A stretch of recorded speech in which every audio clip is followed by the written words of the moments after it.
A lot of people think anxiety is just feeling a little extra worried sometimes. They say things like, well, we all feel a little nervous about things every once in a while. And honestly, I have to admit, I used to be one of those people too. I didn't really know anything about anxiety until I started having anxiety attacks and panic attacks and got diagnosed with a panic disorder. And trust me, those same people that don't really understand anxiety are even more oblivious about panic disorders and panic attacks. In fact, even though mental health is a trendy topic of discussion more often nowadays, I think anxiety disorders and depression are two of the most misunderstood and most disregarded diagnoses by society as a whole. Some people don't even think anxiety is a real thing. And when it comes to depression, they say things like, well, we all feel a little sad sometimes.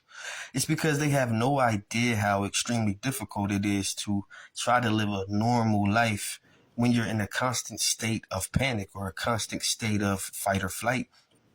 They don't understand how overstimulated you get or how easily aggravated you are. And they damn sure don't comprehend how stress and extra stress plays a role in how overwhelmed your brain and body feels. Anxiety is literally exhausting and it's emotionally draining. And sometimes it feels like nobody around you seems to understand enough or even care enough about it.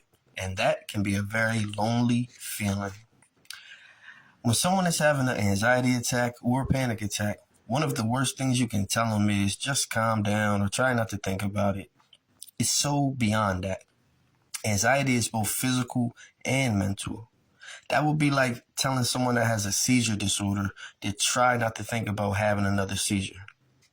It goes way beyond just that first day of school, butterflies in your stomach, adolescent nervousness.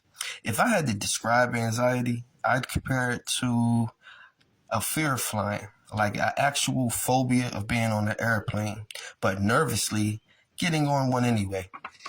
And while you're on that flight, you hit turbulence, it's thundering, it's lightning. The plane does a nose dive as if it's about to crash into the water, and then it pulls up at the last minute just in time to see another airplane fall from the sky. And then you look over and you see that one of the wings of the plane that you're on is on fire, which forces the plane to do a crash landing. Now, that feeling that you will feel the next time you're on the airplane after going through all of that, that is how anxiety feels. And that is painful.